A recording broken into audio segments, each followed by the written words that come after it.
1박 2일 굉장히 빨리 지나가네요. 드디어 마지막 시간이고 또 주일 예배인데요. 오늘 이렇게 불러주시고 귀한 말씀 나눌 수 있게 해서 너무 감사드립니다. 여러분, 미국에 이젠 좀 지나갔고 돌아가신 걸로 알고 있는데 프랭크 시나트라 그 가수 아시죠? 나이 드신 분들은 잘 아실 거예요. 너무도 유명한 가수인데요. 이 프랭크 시나트라도 무명 시절이 있었답니다. 무명이었던 그가 어떻게 유명해지게 됐느냐, 그 과정이 있어요. 그 에이전트가 조지 에반스라고 하는 에이전트가 있었는데요. 이 사람이 한 몫을 단단히 했답니다. 어떻게 했느냐, 1942년 무명이었던 프랭크 시나트라가 어쩌다 보니까 뉴욕의 유명한 극장에 공연 일정이 잡힌 겁니다. 그런데 알려지질 않으니까 이 에이전트인 조지 에반스가 안을 하나 냈어요. 그게 뭔가 하면 15명의 티네이저 소녀들을 고용을 했습니다. 하루 일당 5불씩 주고.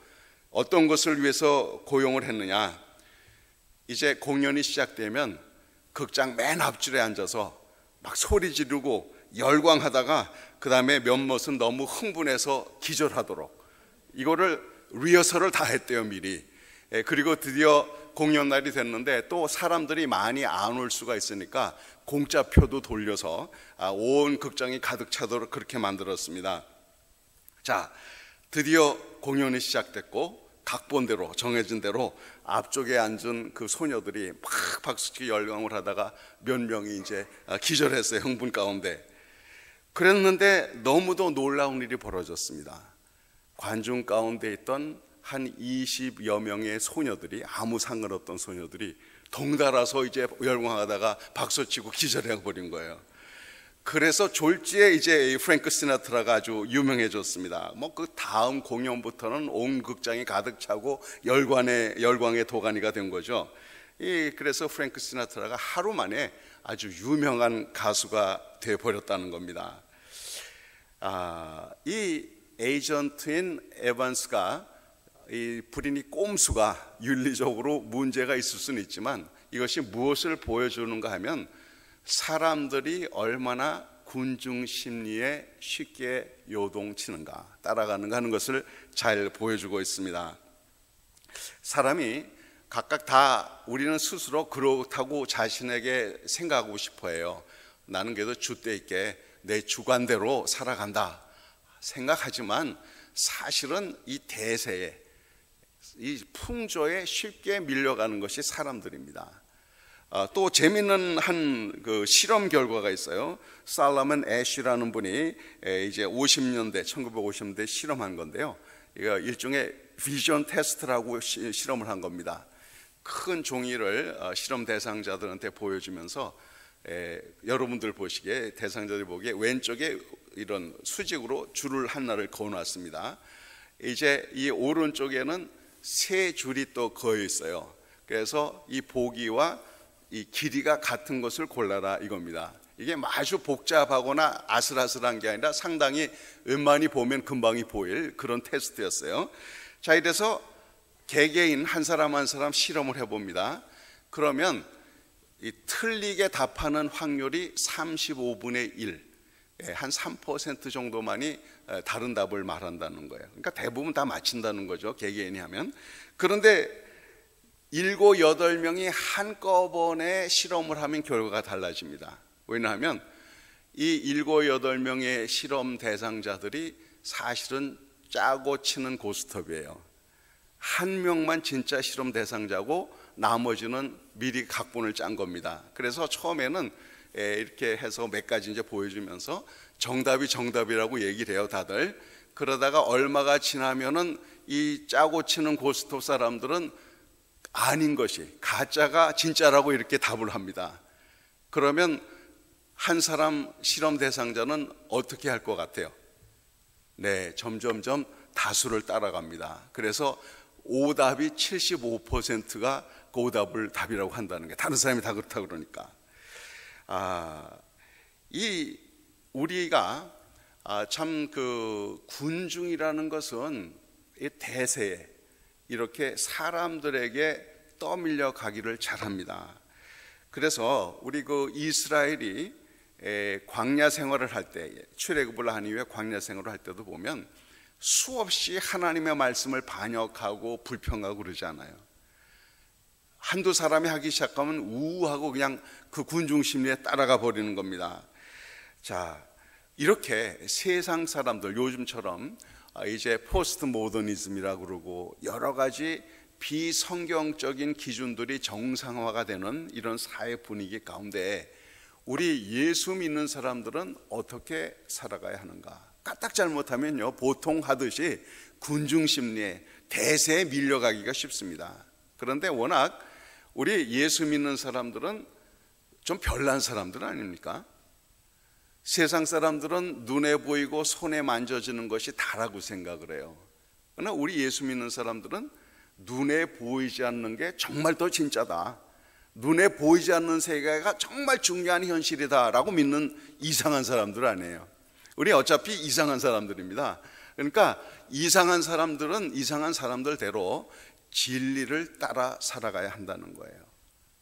누가 뭐라든 100명 중에 99명이 딴소리를 해도 예수 믿는 사람들은 진리를 따라 살아가야 한다는 거죠. 그리고 그렇게 행동을 해야 합니다. 여러분, 깨하고 소금을 섞으면 뭐가 되죠? 깨소금. 그러면 깨하고 설탕을 섞으면 뭐가 될까요? 깨하고 설탕을 섞으면 깨달음이 됩니다.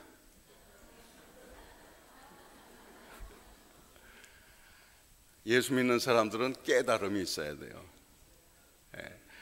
이 하나님의 말씀을 읽고 깨달아야 됩니다.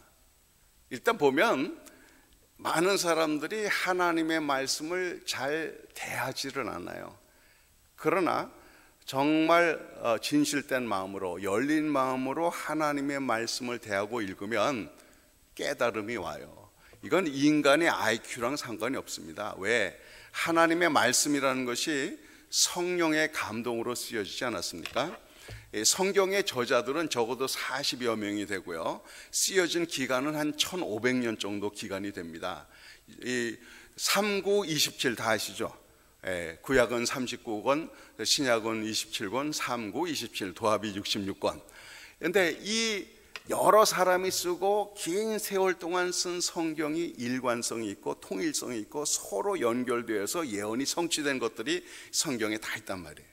근데 이 성경을 쓴 저자들은 각각 자기의 생각과 경험과 문화적인 배경을 가지고 하나님의 말씀을 썼는데, 이 모든 성경은 하나님의 감동으로 된 것으로 교훈과 책망과 바르게 함과 의로 교육하기에 유익하니 우리에게 주신 영원한 말씀입니다. 이 성령님의 감동으로 쓰여진 말씀이기 때문에 열린 마음으로, 알고자 하는 마음으로, 깨닫기 원하는 마음으로 성경을 읽으면 동일한 성령님께서 마음에 감동을 주셔서 깨달음을 얻게 해주신다는 거예요. 가만 보니까 이제 우리 포틀랜드 영락교에서도 하나님의 말씀을 구체적으로 이렇게 공부해 가려고 지금 준비 중인 것 같은데요. 저희 교회에서도 금년 초에 통통 90일을 했습니다. 통통 90일이 무엇이냐고 물으신다면 통큰 통독 90일입니다. 그래서 이거는 90일 동안 성경 전체를 읽는 거예요. 꽤 빡세죠? 그런데 하여튼 작년 말부터 저한테도 계속 하나님이 주시는 그 마음의 부담이랄까요? 그게 뭐 깨달음이 뭔가 하면, 주님 말씀하소서 우리가 청종하겠나이다, 이 말씀이 제 심령에 왔어요. 그래서 교우들과도 얘기하고, 그래서 우리가 하나님의 말씀을 일단 알고 그 다음에 실천하자, 청종하자, 듣고 순종하자, 이렇게 돼서, 그러려면 일단 하나님의 말씀을 알아야 될 거 아니에요. 모르면 안 되니까 어떻게 할 수 있느냐, 일단 읽자. 이래서 마침 또 타이밍이 잘 맞고 좋은 교자가 있어서 우리가 90일 동안 성경을 읽는 게, 90일이라고 그러지만 일주일 7일 동안의 엿새를 이제 읽는 겁니다. 이렇게 읽으면 교재 읽는 시간, 성경 읽는 시간 따지면 많을 때는 2시간, 짧아야 1시간 반, 매일 그렇게 일주일에 엿새를 해야 돼요. 보통 일은 아닙니다. 그런데 감사하게도 저녁반, 아침반 이렇게 해서 저는 이런 거 우리 부목사님들한테도 맡기고 또 우리 장로님 중에서도 말씀 잘 가르치는 분이 있어 맡겨드렸어요. 그랬더니 64명이 졸업을 했습니다. 딱 한 사람 떨어졌어요. 그것도 도중 하차가 아니라 좌합이 바뀌면서 시간이 이제 달라져서 할 수 없이 관두신 분 외에는 64명이 다 처음부터 끝까지 읽었습니다. 근데 그러고 났더니 영적인 분위기가 달라지는 거예요. 사람이 무식하면 문제입니다. 우리 하나님의 말씀을 정말 알면 이 말씀이 우리를 살리거든요. 그래서 이제 그 예수님께서 오병이어의 기적으로 5,000명 먹이시고 12광제를 남기신 후에 요한복음 6장에 보면 이제 나중에 백성들이 예수님께 막 다가옵니다.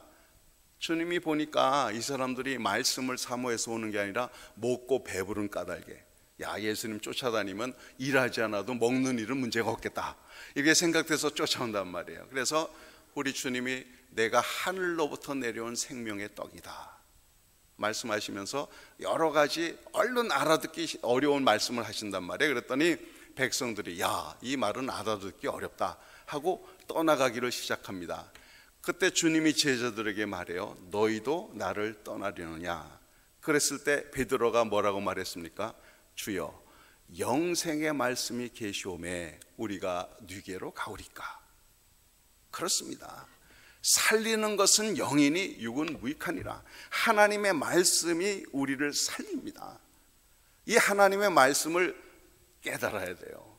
깨달으려면 딴 거 없습니다. 뭐 공부를 많이 하거나 그냥 들고 파고 해야 되지, 그러지 않아도 돼요. 열린 마음으로, 사모하는 마음으로 하나님의 말씀을 대하면 하나님께서 깨달음을 주세요. 깨달음을 주시면 주의 말씀이 어찌 그리 단지요 내 입에 꿀송이보다 더 단아이다 하는 이 고백이 저절로 나온다 이 말이에요. 우리 예수 믿는 사람들은 세상 사람들과 시각이 다르게 살아가는 사람들입니다. 세상 사람들은 아까도 말씀에 눈에 보이고 손에 만져지는 게 다라고 생각하지만 저희들은 영원한 말씀이 우리를 살리고, 그게 단순히 어떤 정신적인 차원에서가 아니라 실생활에서, 대인관계에서, 내 직장에서 사업을 함에 있어서도 하나님의 말씀이 나의 생명이 근원이 되고 나를 든든하게 하고 이끌어준다는 것을 믿는 사람들 아닙니까? 하나님의 말씀이 발의 등불이죠. 우리를 살게 해주십니다. 이런 깨달음이 있어야 된다는 거예요. 그래서 오늘 이 본문 말씀에서도 보면 이제 세상에 복잡한 일이 여러 가지가 많지만 그러므로 우리가 말씀을 행해야 되는데, 행하려면 일단 들어야 된다는 거죠. 말씀을 듣고 깨달아야 돼. 그래서 깨달음이 필요하다는 겁니다. 자, 여러분 그 가수 겸 배우인 비 아시죠? 비. 예? 비. 예. 이 비의 매니저가 하는 일이 뭔 줄 아세요? 가수 비의 매니저가 하는 일, 예, 비만 관리입니다. 비만 관리.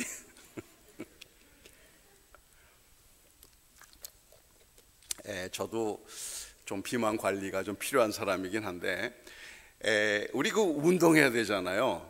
그러니까 비만 관리라는 게 그래요. 일단 좀 가려 먹어줘야 됩니다. 그냥 먹고 싶은 대로 아무거나 다 먹으면 이게 다 살로 가거든요.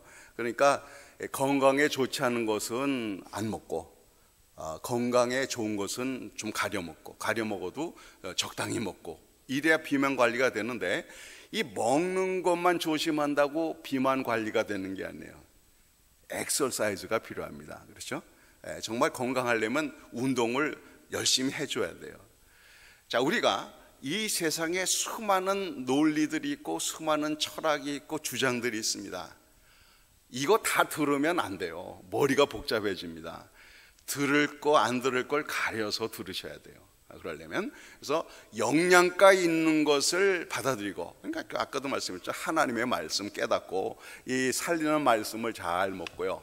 엉뚱한 뭐 대세가 어떻게 흘러가든지 상관없이 엉뚱한 소리는 제껴야 됩니다. 그런데 거기서 끝나면 안 돼요. 엑서사이즈가 필요합니다. 운동을 해야 되는데, 운동을 하는 게 뭔가 하면 듣고 행하는 겁니다. 하나님의 말씀은 알고 넘어가라고 주신 게 아니에요. 하나님의 말씀은 행하라고, 명령에 순종하라고 주신 말씀입니다. 그렇기 때문에 들을 뿐만 아니라 행해야 한다는 거예요. 들을 뿐만 행해야 한다. 그래서 오늘 말씀에 보면 너희는 22절에 말씀을 행하는 자가 되고 듣기만 하여 자신을 속이는 자가 되지 말라 말하고 있습니다. 듣기만 하고 행하지 않으면 스스로 속이는 자가 된다는 거예요. 참 보면 그 말씀들을 참 귀담아 듣지 않는 사람들이 많습니다. 그래서 참 이스라엘 백성들도 광야에서 모세가 그렇게 부지런히 하나님의 말씀을 전해도 무시하고 자기들 생각을 따라서 자기 소견에 좋은 대로 살아갔던 사람들이 얼마나 많아요. 그래서 이제 그 영국 청교도의 그 리더라고도 할 수 있고 아주 훌륭한 설교가였던 리처드 백스터라는 분이 17세기에 활동하던 목사님입니다. 그분이 이런 말을 했어요. 내가 될 수 있는 대로 평범한 말로 이야기하는 동안 10여 년이나 내 설교를 부지런히 듣는 것 같아 보이던 교인들이 슬프게도 얼마나 무지한지 나는 날마다 의아하게 생각하지 않을 수 없다. 교인들은 대부분 완강하게 배움을 거절한다. 이건 아마 그 동네 얘기일 거예요. 여기 포틀랜드 영락교회 교인들은 절대 안 그럴 거라고 저는 믿습니다. 그래서 우리가 열린 마음으로 깨닫어야 되고요. 그 다음에 중요한 게 말씀대로 실천을 해나가야 되는데 목사님이 사실은 열심히 설교를 준비해서 하시지 않습니까? 그런데 보면은 잘 안 듣는 분들이 간혹 있으세요. 오늘 이렇게 보니까 다들 그래도 눈이 반짝하신데 보면은 간혹 가다가 이제 이렇게 그냥 그 졸다가 하고 주무시는 분도 있단 말이에요. 그 한 번은 목사님이 열심히 설교를 하는데 한 중간쯤 앉은 김 집사님이 그런데 꼬박꼬박 졸다가 이제 입을 벌리 하고 이제 잠을 주무시는 거였어요. 그래서 설교하다 말고 목사님이 그 옆에 앉아 계신 이 집사님부터 얘기했습니다. 이 집사님, 그 옆에 있는 김 집사님 좀 깨워주세요. 그랬거든요. 그랬더니 그 이 집사님이 하신단 말씀이 목사님 저기 잠재우신 분이 깨우시지요. 그랬다는데 이 뭐 설교를 자장가 같이 하는 것도 문제가 되겠습니다. 그러나 아무리 열심히 해도 잘 듣지 않는 분들이 있어요. 왜 그런가 하면 이 말씀을 자기 인생에 실제로 실천하고 실천한 말씀이 어떻게 능력으로 나타나는지를 경험해 보지 않았기 때문에 그래요. 그러니까 이게 다 하나의 이론이고 다 지나가 버리는 겁니다. 그런데 이 한 말씀이라도 정말 놓치지 않으려고 이 한 말씀이라도 내가 듣고 실천하겠다라는 그런 자세로 말씀을 듣고요. 실제로 그 말씀대로 하나라도 실천해 보십시오. 사람이 참 이상해요. 하나를 실천하면 2개 실천할 수 있게 되고 그러다 보면 5개, 10개 실천할 수 있습니다. 그런데 첫 번 하나 실천 안 하고 그냥 넘기죠. 아는 걸로 그냥 넘어가죠. 그럼 절대 실천하지 못합니다. 그러면 그냥 지식으로 알아듣는 식으로 말씀을 대하는 일이 오래 계속되다 보면 말씀의 능력이 없어져 버려요. 말씀은 반드시 우리 실생활을 통해서 손과 발을 통해서 실천될 때 그 약동하게 되고 능력이 나타나게 되어 있습니다. 그래서요, 어저께도 나눈 말씀입니다만 우리 서로 용납하고 용서하는 일이 물론 쉽지는 않아요. 그러나 이를 악물고 내가 어떤 존재인데 하나님께 은혜를 받았는지를 깊이 깨닫고 하나라도 한 사람에게라도 실천하게 보기 시작해 보십시오. 그러면 자신도 알아요. 이런 마음이, 용서할 수 있는 마음이 내 인격, 내 실력은 아니라는 것은 너무도 잘 압니다. 이것은 하나님의 마음이고 주님이 내 안에 계셔서 이 놀라운 일을 나를 통해서 하신다는 게 경험이 되니까 그리스도가 내 안에, 내가 그리스도 안에, 이 얼마나 놀라운 경험인지 몰라. 이런 경험들이 자꾸 쌓이면 말씀을 따라 실천하고 실천함으로 얻게 되는 주님과의 함께하는 그 기쁨, 감격, 하나님이 나를 사용하셔서 선한 일을 하신다는 이 기쁨, 이런 게 쌓이면서 드디어 말씀의 능력이 자기 삶 가운데 점점 자리를 잡아가는 거거든요. 그래서 말씀이라는 건 듣고 넘기는 것이 아니라 항상 청종하는, 듣고 순종함이 필요하다는 거예요. 그래서 비만 관리를 잘해야 됩니다, 여러분. 이게 요즘에 하도 지식들이 많아가지고 세상이 손바닥 세상이 되지 않았어요.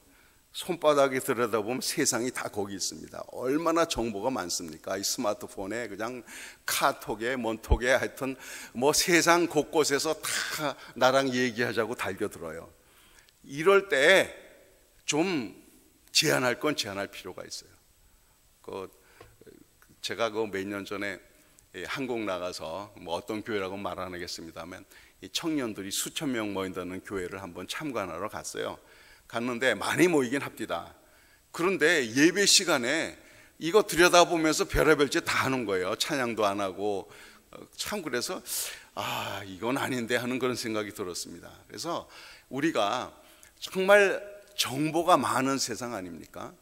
그런데 정보와 진리는 다르거든요. 아무리 정보가 많으면 뭐합니까? 아무리 지식이 많으면 뭐예요? 생명의 진리의 말씀을 모르고 그로 인한 지혜가 없다고 하면 아무리 많이 알아도 소용이 없는 거예요. 그리고 참된 지혜라는 것은 생명의 진리의 말씀을 받아 그 말씀을 따라 실천할 때, 그럴 때 하나님의 지혜가 우리에게 충만하게 되는 거죠. 비만 관리합시다. 자, 그러면 우리가 이 비만 관리를 제대로 안 하면 어떻게 되냐? 오늘 본 말씀 보니까 듣기만 하여 자신을 속이는 자가 되지 말라 그랬어요. 그러니까 말씀을 알기만 하고 지식에만 있고 실천하지 않으면 이거는 스스로 속이는 거다. 그러면서 어떻게 비유를 했는가 하면 23절에 누구든지 말씀을 듣고 행하지 아니하면 그는 거울로 자신의 생긴 얼굴을 보는 사람과 같아서 제 자신을 보고 가서 그 모습이 어떠했는지를 곧 잊어버리거니와. 말씀을 듣고 행하지 않는 것을 꼭 자기 자신을 거울로 보고 잊어버리는 것 같다, 이렇게 표현을 하고 있습니다. 이게 뭔 말인지 이해가 되세요? 자, 제가 실험을 간단하게 하겠습니다. 여러분, 이 시간에 한번 눈을 살며시 감아주세요. 한번 감아주시고 눈을 감고 계세요. 눈 감으셨죠? 미국 대통령 오바마 대통령이죠. 오바마 대통령의 얼굴을 한번 눈 감은 채로 떠올려 보십시오. 어디 떠올라지나요? 되게 되죠? 오바마 대통령 어떻게 생겼는지. 오케이, 하나 더. 그럼 이제 한국의 대통령 누구죠? 박근혜 대통령. 한번 박근혜 대통령을 눈 감으신 채로 마음을 한번 떠올려 보십시오. 떠올려지죠? 어느 정도? 자, 이제 세 번째입니다. 자기 자신의 얼굴을 한번 떠올려 보십시오. 잘 돼요? 네, 한번 눈을 떠보세요. 눈 떠도 됩니다. 이제 여러분 어떻게 생각하세요? 좀 이상하다는 생각 안 드세요?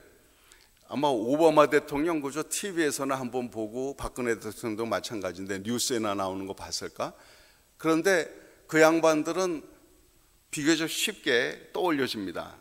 근데 자기 자신의 얼굴은 어때요? 안 되죠? 따지고 보면 하루에도 몇 번씩 거울을 보지 않습니까? 여성분들은 변장하는데 1시간 걸리는 분도 있고, 뭐 하여튼 맨날 하루에도 아침, 점심, 저녁 거울 보고 수시로 거울을 봐요, 자기 얼굴을. 아무리 거울 안 보는 남자들도 양치질하면서 한 번 보고 머리 빗으면서 한 번 보고 하여튼 본단 말이에요. 그러니까 어떻게 보면 제일 많이 보는 얼굴이 자기 얼굴인데 자신의 얼굴은 잘 안 떠올라져요. 왜 그렇다고 생각을 하세요? 이거는 다른 데서 못 듣는 이야기입니다. 제가 심리학을 전공하고 나름대로 깨달은 건데요. 사람에게는 사회적인 얼굴이 있고 자신이 아는 얼굴이 있습니다. 그 얘기는 뭔가 하면 사회적으로 보여지는 얼굴은 말하자면 이렇게 자기 모습이 다양하다고 하면 요만큼 보여준다고 할 수가 있어요. 왜냐하면 혼자서 얼굴 찌푸리기도 하고 화내고 하는 사람들도 체면이 있지, 사회적으로 그러지 못하잖아요. 그러니까 사회적으로 보여지는 표정은 대가 한계가 있습니다. 그러니까 누구 하면 한두 사람 한두 번 보면은 금방 얼굴이 떠올라요. 그런데 자기 자신은 사회적으로 보여주는 모습이 있는가 하면 자기만 아는 자기의 모습도 있어. 그러니까 어떻게 보면 안과 밖의 차이가 있다는 거죠. 그러니까 이게 어긋난다는 겁니다. 실제하고 보여주는 것하고. 그래서 이 하나님의 말씀을 듣고도 행하지 않는다라는 것은 알기는 많이 아는데 실제로 행하는 것은 적은 모습이에요. 이게 서로 연결이 잘 안 됩니다. 그래서 하나님의 말씀을 듣고도 행치 않는 것은 꼭 거울을 보고 자기 얼굴을 보고 나중에 잊어버리는 것 같다. 이게 앞뒤가 안 맞는 이런 삶이다, 이런 이야기입니다. 이해가 좀 되시나요? 네, 이게 문제예요. 우리 정말 하나님의 말씀을 알기는 많이 아는데, 그렇죠? 얼마나 많이 듣습니까? 그래서 어떤 목사님이 그런 농담을 하대요. 천국에 가면 목사의 입과 교인들의 귀만 가 있을 거라고. 근데 이게 사실 듣기만 하고 행하지 않음으로 생기는 여러 가지 문제들. 그러니까 이제 그걸 계속 하다 보면 어떻게 되는가 하면요, 우리 마음에 말씀 별것 아니네 그런 생각이 듭니다. 그러나 말씀대로 믿고 말씀대로 하면 말씀대로 됩니다. 우리 한번 구호같이 외쳐볼까요? 말씀대로 믿고 말씀대로 하면 말씀대로 된다.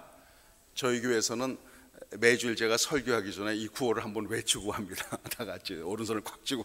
왜냐하면 이게 어떻게 보면 우리 안에 이런 분명한 인식이 꽉 자리를 잡혀야 돼요. 말씀 고스란히 고지것대로 믿고 그대로 하면 그대로 되게 돼 있어요. 그러면 말씀이 그대로 내 삶 가운데 나타나지 않는 이유는 뭐느냐? 고스란히 안 믿고 고스란히 행하지 않기 때문에 그렇습니다. 그러나 고스란히 믿고 고스란히 행하면 말씀의 능력은 나타나게 돼 있어요. 자, 그러면 우리가 오늘 본문 말씀에 의해서 이 하나님의 말씀을 정말 실천할 수 있는 비결이 또한 여기 성경에 나와 있습니다. 그냥 성경은 항상 그래요. 상태된 진단이 나오고 그 다음에 처방이 나오게 되어 있습니다.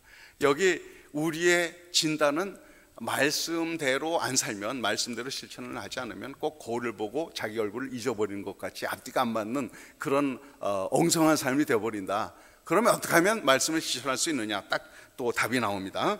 25절 한번 성경들 있으세요? 한번 다 같이 읽어보겠습니다. 자유롭게 하는 온전한 율법을 들여다보고 있는 자는 듣고 잊어버리는 자가 아니요 실천하는 자니 이 사람은 그 행하는 일에 복을 받으리라.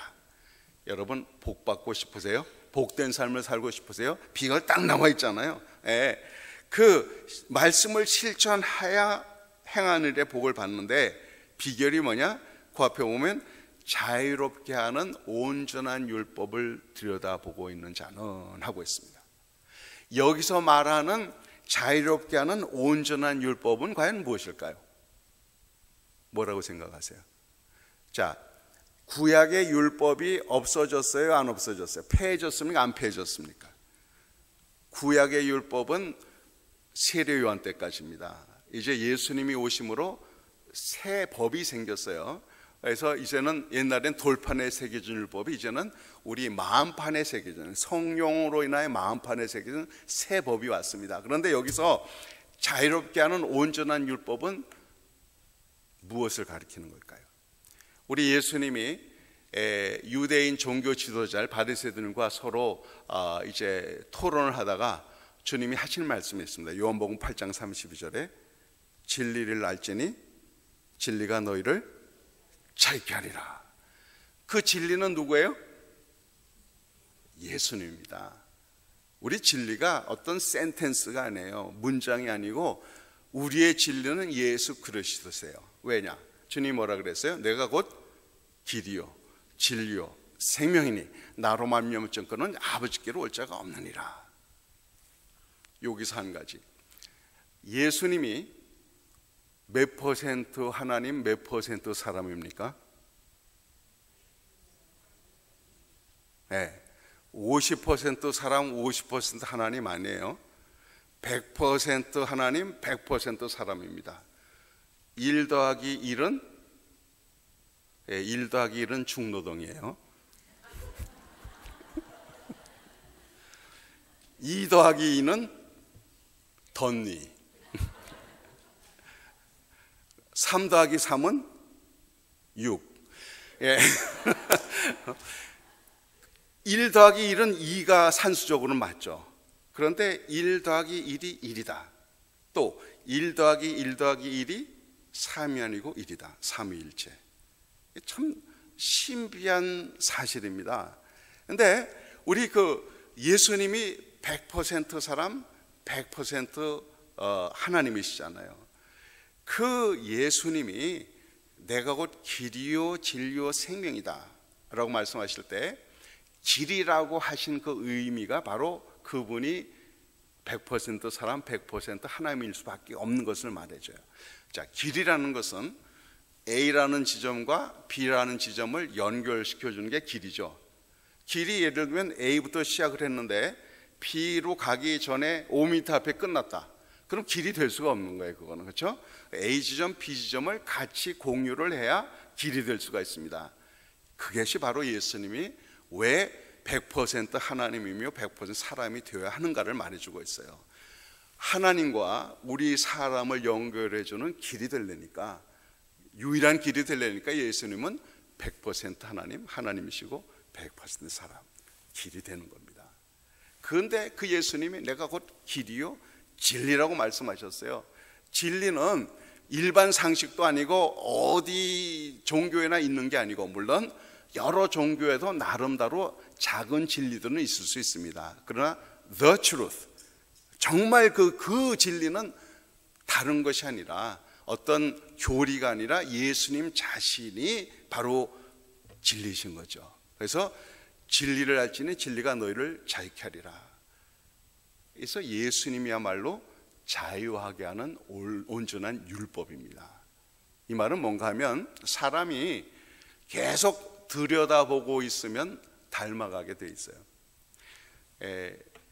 해로하는 부부들을 보면 서로 닮아간다고 그러죠. 부부도 닮는다고 그럽니다. 그건 왜냐? 서로 늘 보고 있으니까, 서로 바라보고 있으니까 알게 모르게 표정이고 말투가 닮아가는 거예요. 그래서 오래 산 부부들은 간혹 같은 단어가 튀어나올 때가 있어요. 말하다 보면 하는 말이 있죠. 그런데 정말 희한한 부분은 한 단어 정도간의 센텐스를 같이 말할 때도 있습니다. 그만큼 이제 서로 바라보면서 닮아가는 거예요. 여러분 호선인가? 그 큰 바위 얼굴이라는 미국의 그 작은 단편 소설이 있지 않습니까? 그 큰 바위 얼굴에 보면 한 마을에 위대한 인물이 나타난다. 그 인물은 그 바위에 있는 큰 바위 얼굴의 모습을 닮은 사람일 것이다. 그래서 무슨 정치가가 오고 여러 유명한 사람들이 올 때마다 그 사람이 그 사람인가 하고 다 살펴보지만 나중에 보니까 어떻게 돼요? 그 지역에서 자란, 어릴 때부터 자란 사람이 결국은 큰 바위 얼굴이 되었다. 그런 스토리 아닙니까? 사람은 들여다보면, 집중하면 닮아가게 돼 있어요. 그래서 우리가 말씀을 실천할 수 있는 능력이 뭐냐? 바로 자유하게 하시는 그 진리이신 예수님을 늘 바라보고 있으면, 눈을 맞추고 마음을 맞추고 사모하고 그 말씀대로 살고자 애쓰면 그 주님을 닮아가게 되어 있습니다. 생각하는 게 닮고, 감정이 닮고, 우리들의 정서가 닮아가고, 인격이 닮아갑니다. 그래서 예수님과의 긴밀한 교제를 늘 가져야, 주님을 바라봐야, 온전하게 하는 율법을 들여다보면, 그러면 드디어 실천하게 되는 거예요. 이 실천이라는 것이 하기 싫은 거를 그냥 이를 악물고 억지로 막 하는 게 실천이 아닙니다. 한마디로 이전 것은 지나갔으니 보라 새 것이 되었도다. 내 안에 계신 그리스도가 발휘되도록 맡겨드리면 되는 거거든요. 그렇게 하려면 내가 내 삶을 주장하는 것보다 주님이 나로 인하여 하나님의 능력을 나타나게 하는 것이 나에게 더 큰 유익이고, 내가 할 수 없는 것을 하게 하는 것이다라고 믿어지니까 주님 앞에 내어드린단 말이에요. 그러면 정말 나를 통해서 연약한 자를 바라볼 때 긍휼한 마음이 생긴다. 이게 내 실력이 아니거든요. 저는 그래서 참 이렇게 교우들과 함께 선교지에 가는 것을 참 좋아하는데요. 선교지에 가보면 정말 어렵고 힘든 사람들 많지 않습니까? 복음이 꼭 필요한 사람들. 그럴 때 우리가 나누는 간단한 간증을 통해서 준비해간 찬양을 함에 있어서 성령님께서 그것을 사용해서 주님의 마음으로 채워주시는 거예요. 그래서 알지도 못하는 사람들, 언어도 통하지 않는데 두 사람이 그 현진을 붙들고 기도할 때 자기도 모르게 영혼 깊은 곳에서 그 영혼을 향한 울음이 터지고 긍휼의 마음이 생기고 막 기도해 줄 때 나중에 알거든요. 야, 이거는 내 인격이 아니고 내 실력이 아니고 내 안에 계신 그리스도의 마음이구나. 그리고 그로 인하여 사용되고 그렇게 주의 말씀이 내 삶을 통해서 손과 발을 통해서 발휘될 때 그게 얼마나 기쁘고 감사한가를 아니까 그런 것을 자꾸 경험하다 보면 말씀을 듣고 넘어가는 것이 아니라 정말 실천하고 싶은 그런 마음이 생기고요, 실천하게 될 때 갖게 되는 놀라운 복을 경험하게 된다는 겁니다. 이게 개인적인 차원에서만 그런 게 아닙니다. 이게 바로 교회 공동체가 그렇게 그런 사람이 한둘이 모이고 기도가 합하여지고 실천이 합하여질 때 그럴 때 교회는 정말 아름다운 그런 공동체가 되는 거거든요. 이게 공동체의 자유함입니다. 우리가요, 자기 생긴 대로 살아보십시오. 온갖 말썽이 난무하는 데가 교회입니다.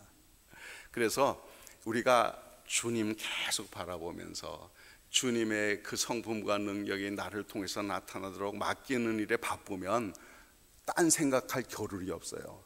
그런데 그걸 안 하니까 어디 누가 나를 알아주냐, 내가 하는 일이 저 사람보다 더 많으냐 어떠냐, 이거 서로 비교하거든요. 이제 교회가 주님께 집중하고 함께 주의 일을 하는데 열심히라면은 이런 모든 인간적인 그 엉성한 것들, 방해되는 것들이 다 무마가 되어버립니다. 꼭 뭐와 같은 거 하면 이런 거예요. 우리가 누구든지 이 죄성을 하나님 앞에 가는 날까지 완전히 벗어놓을 수 있는 사람은 없습니다. 그렇잖아요? 우리가 한동안 좀 말씀대로 사는 것 같다가도요, 조금 삐딱하게 누가 나오면 그냥 같이 하려고 하고 이게 나오거든요. 그러니까 우리가 이 세상에 우육신을 갖고 사는 동안에는 이 죄성을 완전히 벗어버릴 수는 없어요. 그게 이제 우리의 안타까움이고 답답함이긴 해요. 그런데 이런 죄성을 이길 수 있는 방법이 있습니다. 예를 들게요.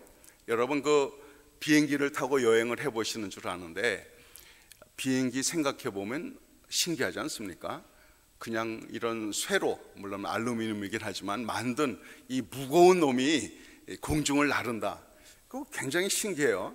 근데 그게 뭐 하여튼 자연적인 그런 물리적인 원리로 따진다면 인력이, 이 땅에서 끌어당긴 인력은 늘 작용하죠. 그런데 뭐 제트 엔진이나 프로펠러로 인해서 속도가 붙으면 그 날개의 단면을 보면 위는 좀 둥그렇고 밑에는 플랫 아닙니까? 그러면 공기가 위를 지나가는 데는 더 속도가 빠르고 밑에는 이제 좀 느려요. 그러면 요 차이 때문에 양력이라고 그러죠. 뜨는 힘이 생깁니다. 그 뜨는 힘이 인력보다 세면 비행기가 날아가는 거거든요. 이해가 되시나요? 물리학? 아무튼 그런데 꼭 그와 같아요. 그래서 우리가 이 땅에 육신을 입고 살아가는 동안은 누구도, 아무리 거룩한 사람도 이 죄성을 완전히 벗어날 수는 없습니다. 그러나 이 죄성을 이기는 성령의 능력이 있는 거예요. 성령에 사로잡혀서 예수님의 안에 충만해서 주님 바라보면서 말씀을 실천하고 하면 거기서부터 하나님의 능력이 발휘돼서 죄성을 이기고 쫙 뜨는 거예요. 그래서 잘 나가다가도 추락하는 이유가 뭔가 하면 이 성령 충만하지 않고 욕심대로 살면 또 추락도 해요. 그런데 비행기는 추락하면 완전히 망가지지만 감사하게도 하나님께서는 우리가 추락해도 다시 나를 수 있도록 은혜를 주시니까 이게 너무 감사하죠. 또 용서해 주시고 또 은혜를 주시고 또 기회를 주시니까. 근데 얘기는 뭔가 하면 우리는 끊임없이 죄와 싸울 수밖에 없는 존재랑 이 땅에 사는 동안은, 그리고 끊임없이 죄와 싸우는 이 과정에 사랑하는 성도들이 서로에게 힘이 된다면 얼마나 좋겠느냐 이 말이에요. 서로 이렇게 해가지고 죄성이 더 드러나게 만드는 것이 아니라 함께 힘을 합해서 말씀에 집중하고 그 말씀을 어떻게든 실천하려고 애를 써가면서 그런 힘들이 합하면 공중을 나는 양력이 되는 거예요. 죄성을 이기고 부상을 하는 겁니다. 이게 교회의 멋진 모습이거든요. 독수리와 같이 나르는 그런 모습이 될 수 있다는 거죠. 자, 이렇게 하려면은 자, 여기 그 실천이 얼마나 중요한지를 26절, 27절에 분명히 얘기하고 있습니다. 누구든지 스스로 경건하다 생각하며 자기 혀를 제갈 물리지 않고 자기의 마음을 속이면 이 사람의 경건은 뭐라고요? 헐 것이라. 요 혀 때문에 하여튼 문제예요, 그죠? 교회에서도 많은 문제들은 요 혀를 잘못 사용해서 문제입니다. 이 입에 재갈을 물려야 돼, 혀를. 그래서 보면 사람들은 참 재밌어가지고요, 꼭 자기의 관점이 있어요. 여러분 그런 거 많이 경험해 보셨을 거예요. 똑같은 자리에서 똑같은 얘기를 들었는데 남한테 전하는 걸 보면 완전히 딴판으로 전해. 그렇죠? 똑같은 얘기를 들었는데 전하는 게 달라져. 왜 그러냐? 자기 듣고 싶은 대로 듣고 자기식으로 해석을 하기 때문에 그렇습니다. 이게 완전히 사람마다 딴판이에요. 그래서 내가 일단 제일 좋은 방법은 입 조심하는 게 제일 좋은 방법입니다. 아마 입만 잘 관리하면, 비만 관리가 아니라 입만 잘 관리하면 교회의 90% 이상의 문제는 해결이 될 겁니다. 그래서 이건 한국 교회뿐만 아니라 미국 교회도 마찬가지입니다. 전에 미국에 이제 그 의회에서 채플린을 하는 목사님이 한번 그런 얘기를 했어요. 자기가 목회할 때 이야기. 10%의 교인이 만드는 문제를 위해서 목사가 90%의 에너지를 쏟아붓는다, 이런 얘기를 했습니다. 그러니까 이런 이 말 때문에 생기는 문제가 많으니까 혀를 제어하지 않으면 그러면 이 사람의 건건은 다 헛것이라는 겁니다. 그러니까 잘 관리를 해야 되는 거예요. 자, 그러면 아까 말씀드린 대로 말씀을 실천할 때 주님을 바라보고 주님께 집중하고 그래서 온전하게 하는 율법, 자유하게 하는 그 율법을 들여다보고 있으면 주님을 닮아가고 그것이 공동체 일인데 구체적인 실천이 필요합니다. 27절에 보니까 하나님 아버지 앞에서 경건하고 더러움이 없는 경건은 곧 고아와 과부를 그 환난 중에 돌보고 또 자기를 지켜 세속에 물들지 아니하는 그것이니라. 실천에 있어서 우리 주님의 긍휼을 나타내는 그 실천은 꼭 필요합니다. 그래서 물론 뭐 여러분들은 어찌 하시는지 모르겠습니다만 저희 교회에서는 몇 년 전에 이제 월드비전과 이제 이렇게 해서 그 소개하시는 분들을 모셔다가 이제 소개받고 그리고 이제 그때 저희 교인들이 78명 어린아이를 이제 입양을 해서 지금까지 돌보고 있고요. 저희 집도 개인적으로 이제 한 아이를 맡아서 지금 하고 있습니다. 어떻게 보면 뭐 한 아이 한 달에 30불 40불 도와주는 게 무슨 그렇게 큰 일이 될래나, 그렇게 해서 세상을 바꿀 수 있려나 하는 생각을 할 수 있어요. 근데 여러분 생각하십시오. 우리가 아무리 힘을 써도 세상을 온통 다 바꿀 수 없을지는 모릅니다. 그러나 적어도 한 사람의 세상은 바꿔줄 수가 있어요. 세상을 다 바꾸지는 못해도 한 사람의 세상은 바꿔줄 수가 있다는 거예요. 누군가 그 한 영혼에 대한 관심을 기울이고, 미국에서 3, 40불 아무것도 아니잖아요. 그거를 일정하게 늘 기도하는 마음으로 후원해주면 그 아이는 먹고 입고 학교 가서 공부하고 한 사람으로서 꼽힐 수 있는 기회가 생기는 거잖아요. 그러니까 우리 이게 믿음의 실천이라는 게 뭐 그렇게 복잡한 거 아니에요. 어려운 게 아닙니다. 가장 가까운 데서부터 하나씩 실천해 나가는 거거든요. 그렇게 되면 거기에서부터 정말 그런 모습들이 이 험난한 세상에, 이 세속 가운데서 빛과 소금이 되는 겁니다. 뭐 여러분도 요즘에 늘 신문이나 기사를 통해서 접하시겠지만 요즘 우리 참 예수 믿는 사람들로서 너무 부끄럽다 할 때가 많지 않습니까? 그냥 한국에 비리 연루됐다고 하면 뭐 여러 가지 이제 교계 지도자들 이런 경우가 많아가지고 참 그 부끄러운 일이 많은데요. 그렇다고 우리가 움츠려들 필요는 없어요. 남이 알아주든 안 알아주든 한 구석을 비칠 수 있는 빛이 되고요, 한 사람의 세상을 바꿀 수 있는 그런 실천들이 모이면 거기에서부터 복음은 능력을 발하게 되어 있습니다. 어차피 예수 믿고 복음을 받아들인다는 것은 사실은 소수예요. 수많은 군중들이 예수님을 따라다녔지만 결국 12명의 제자가 남았고요, 12명의 제자 중에서도 사실은 십자가에 갈 때까지 끝까지 따라간 사람은 별로 많지 않았습니다. 그러니까 이 진리라는 것은 결코 파퓰러하지 못해요. 그러나 우리가 진리이기 때문에, 생명의 말씀이기 때문에 그것을 집중하고 조차 행하는 것 아니겠습니까? 그래서 이제 우리 포틀랜드 영락교에서도 목사님 앞으로 그런 계획이 다 있겠습니다만, 지역 사회를 위해서, 세계 선교를 위해서 어떤 모습이든지 기여하고 힘을 합할 때 거기에서 갖게 되는 놀라운 기쁨과 만족이 있습니다. 제가 저희 교회 얘기를 잠깐 할게요. 저희 교회에 제가 부임하고 이제 교인들이 막 늘기 시작하고 하면서 이제 건축을 해야 되겠다, 이제 이런 그 얘기가 나왔었습니다. 그래서 이제 건축 헌금을 모아 놓고 있었는데, 제가 어느 날 에스겔서 34장을 읽는데 가슴에 찔림이 있었어요. 거기에 어떤 내용이 나오는가 하면, 살찐 양과 파리한 양의 비유가 나옵니다. 살찐 양이 힘이 세니까 자기의 먹을 것도 물도 독차지하고 해서 삐리삐리한 이 파리한 양들은 제대로 먹지 못하는 이런 장면을 이제 얘기하는 거예요. 그거를 읽는데 갑자기 가슴에 확 오는 게 있었어요. 뭔가 하면, 야, 우리는 지금 건축을 위해서 헌금한다고 하고 하지만 그래도 살찐 양인데, 선교지에 있는 이 파리한 양들은 당장 돈이 없어서 쫓겨다니고 있는데, 그때 뭔가 하면 그 몽골에 저희가 돕는 선교사님이 계셨거든요. 저랑도 개인적으로 친분이 많은 목사님이신데, 하여튼 7년인가 8년 동안에 열 몇 번을 쫓겨다녔어요, 예배 장소를. 거기에 이제 워낙 라마 불교가 성행하던 곳이라 기독교인들이 모이는 것을 별로 좋아하지 않아서 이런저런 뭐로 이제 핍박을 하는 겁니다. 그래서 어느 정도냐면, 이제 예배 장소를 빌려서 쓰고 있는데 어느 날 주일날 예배 드리려고 가면 문이 딱 잠겨 있는 거예요. 오늘부터 쓰지 마, 이겁니다. 뭐 어떻게 해 이걸? 그러니까 할 수 없이 이제 목사님 아파트에 가서 미어 터지게들 거기서 예배 드리고 눈물 흘리고 기도하고 이런 장면인 거예요. 그래서 아무래도 자기들 교회가 필요하다고, 그래서 땅 사고 뭐 건물 짓는데 한 10만 불이면 된다는 거예요. 여러분이 10만 불이 미국에서는 교회 짓는데 사실 별거 아닙니다. 있어도 되고 없어도 되는 거, 어떤 면에서 보면. 근데 거기는 그게 너무 중요한 거죠.